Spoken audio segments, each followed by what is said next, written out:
Welcome to a lesson with Dr. Powell.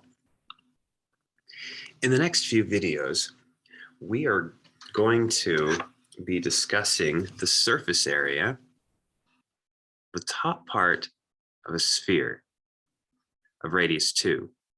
We're going to be cutting off this, so we're going to get a cap here. So I'm going to radius 2, so the center is down here. Suppose this is length 1 going up. And we would like to find the surface area of this piece here.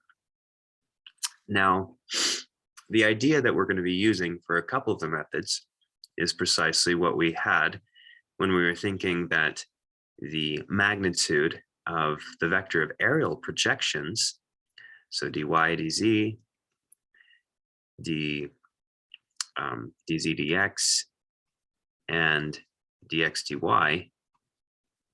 So the magnitude of aerial projections is actually equal to the area of a little piece of the surface. We'll be using this idea as we go along, at least for a couple of the methods. Okay, so now maybe just some setup before I get started in those videos.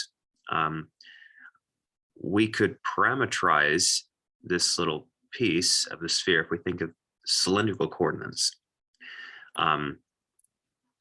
So going down from here to here, is that going to be pi thirds, since this angle right here is pi 6 in this triangle with a 1, 2, and a square root of 3 ratio.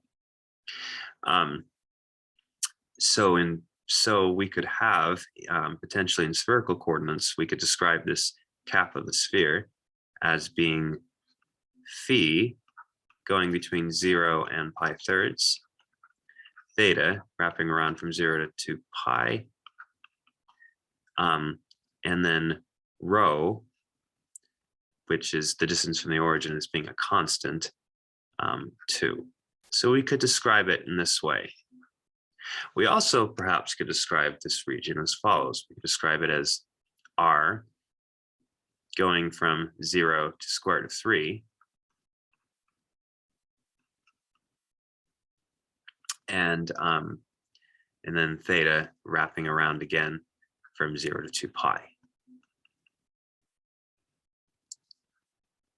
So we'll be using these different parameterizations as we think about how to do the integration here, and this idea will come in handy. We'll be using this idea.